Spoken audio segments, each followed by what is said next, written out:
What if Gutenberg was 600 years too late? Imagine a world where the greatest information revolution happened not in Europe, but in the heart of the Islamic Golden Age. The printing press wasn't merely a technological leap, it was a societal earthquake, shaping literacy, politics, and power for centuries. Image_main, a stylized parchment illustration of the Abbasid Caliphate, with Baghdad radiating brilliant light across the page, symbolic rather than cartographic. Image_shorts_1, a lone-robed scholar seen from behind, silhouetted against the vast glowing skyline of 9th century Baghdad at dusk, wide open sky above. Image_shorts_2, a close-up of an ancient brass astrolabe resting on aged parchment, warm candlelight casting long shadows across its intricate engravings. Its invention in the 15th century fundamentally reshaped the West, igniting the Renaissance and Reformation. But what if this transformative power had been unleashed almost 600 years earlier, in the sophisticated intellectual capital of Baghdad? Image_main, a breathtaking, highly detailed aerial view of ancient Baghdad at its peak during the 9th century, showing its famous round city structure, bustling markets and grand mosques, bathed in warm golden sunlight. Image_shorts_1, two hooded figures in Abbasid robes standing back to camera at the entrance of a grand library, facing towering shelves of scrolls and manuscripts. Image_shorts_2, a close-up of a freshly inked wooden printing block with dense Arabic-style carved patterns, ink glistening, resting on a worn wooden workbench. In this alternate timeline, a world of speculation, not history, the Abbasid Caliphate invents the printing press, charting a completely different course for human civilization. How would this single innovation reverberate across empires and eras? Image_main. Inside a dimly lit 9th century Abbasid workshop, a wooden printing press stands at the center, freshly printed sheets stacked neatly beside it, warm torchlight filling the room. Image_shorts_1, a silhouette of a craftsman pulling the lever of a tall wooden printing press, dramatic backlight streaming through a narrow arched window. Image_shorts_2, an extreme close-up of small metal-type blocks arranged in neat rows on a compositing tray, candlelight catching the raised Arabic-style letter forms. CTA, true. The 9th century Abbasid Caliphate was an unrivaled beacon of knowledge and culture. Baghdad, its opulent capital, housed the legendary House of Wisdom, a global center for translation, scholarship, and scientific inquiry.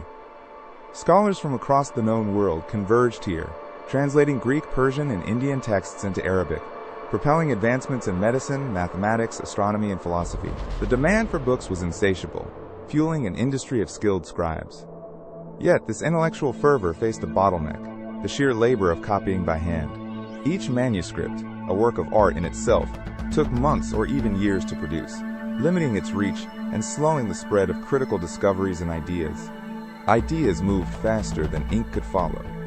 Among the artisans of Baghdad, one polymath and philosopher, Al-Kindi, was fascinated by efficiency. Observing the painstaking work of calligraphers and the limited reach of woodblock printing, already used for charms and administrative texts, he dreamed of a faster way to multiply knowledge. Inspired by methods of minting coins and stamping dies on textiles, Al-Kindi began experimenting. He envisioned individual reusable character blocks, crafted from durable metal, that could be arranged to form pages, then inked and pressed onto paper. After years of secretive work and countless failures, around 850 CE, a crude but functional device emerged, a press that could transfer ink from arranged metal types onto paper with astonishing speed. The Mabad al-Nur, the press of light, was born. The first texts printed were not sacred scriptures, but rather scientific treatises and medical texts, specifically a comprehensive guide to surgical procedures and a revised astronomical almanac. The precision and uniformity of the printed diagrams were revolutionary. Initially met with skepticism, the sheer speed and accuracy of Al-Kindi's invention soon won over patrons and scholars. Copies of complex scientific theories and administrative decrees could now be produced in mere days, not months. But this was only the beginning. The press of light spread rapidly, first within Baghdad's intellectual circles, then to administrative offices. The Caliphate quickly recognized its power, using it to disseminate official decrees, legal codes, and tax records, with unprecedented efficiency. The societal impact was immediate. While some calligraphers and scribes protested, fearing for their livelihoods. New industries blossomed: papermakers, type founders, and bookbinders. The cost of books plummeted, making knowledge accessible to a broader segment of society. This accessibility, however, sparked fierce debate. Religious scholars argued over the propriety of printing the Quran. Could divine revelation be replicated mechanically without losing its sanctity or introducing errors? The consensus slowly shifted towards allowing it, but under strict centralized control. The ability to print multiple copies of religious commentaries and legal interpretations also fueled intellectual ferment, fostering a more diverse and nuanced theological discourse. Scholars from distant lands could now easily access the latest arguments from Baghdad.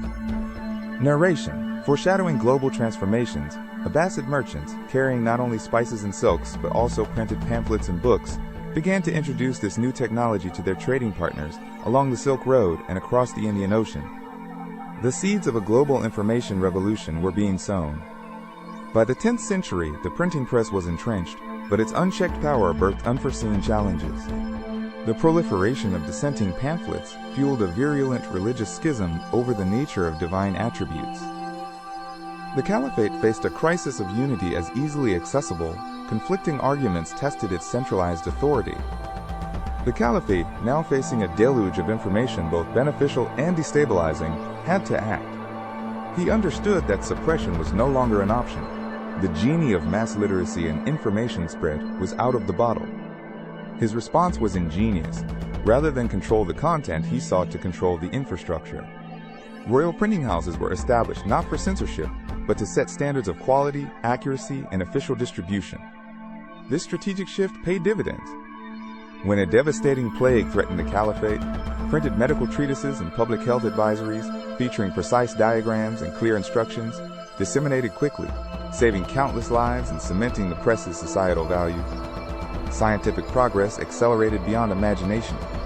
Standardized astronomical tables, mathematical theorems, and experimental results were universally available, allowing scholars to build upon each other's work with unprecedented speed and accuracy. The Caliphate also leveraged printing for diplomacy and warfare. Detailed maps and battle strategies, once secrets of the elite, could be replicated for commanders across vast distances, improving coordination and logistics. Further east, the Mongol hordes began their inexorable advance, but this time the Caliphate had an informational advantage. Beyond swift intelligence reports, printed diplomatic treaties forged rapid, unified alliances with neighboring powers, creating a coordinated defense that halted the invasion. The Abbasid world was now deeply integrated by print, a vast network of knowledge and communication. The Caliph, looking out from his palace, recognized that the world was changing faster than any ruler could hope to control, but that embracing the change offered the greatest power. This was no longer just about replicating texts. It was about shaping minds, unifying diverse peoples under shared understanding, and projecting a new kind of power across the globe.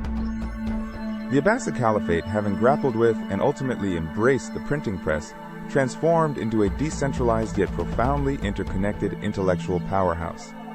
It solidified its role as the undisputed heart of global learning. Education shifted dramatically. Rote memorization was supplemented by critical analysis of multiple printed texts, fostering generations of independent thinkers and innovators. The standardization of scientific methods and terminologies through print led to an earlier and more accelerated scientific revolution. Discoveries in every field compounded at breakneck speed, centuries ahead of our own timeline. Its influence rippled outwards. Thriving trade routes brought the printing press to China, Timbuktu, and Al-Andalus. This early exposure to printed knowledge served as a crucial bridge, sparking an intellectual awakening across Asia and Africa, and significantly accelerating the European Renaissance. Religious texts, including the Quran, were eventually printed under strict scholarly review. This availability of diverse interpretations led not to fragmentation, but to a deeper, more nuanced understanding of faith, fostering a spirit of continuous inquiry. Politically, the Caliphate endured, not as a static empire, but as a dynamic confederation of knowledge-sharing states, bound by a common intellectual heritage and the rapid flow of information. The Abbasid Caliphate, by giving the world the printing press, didn't just disseminate knowledge, It transformed the very fabric of human potential. By the 15th century, the world was centuries more advanced, ushering in an era of enlightenment that echoed across all continents. Every empire has a story history forgot. This has been Historic's Vault. More are coming. Subscribe so you don't miss the next one.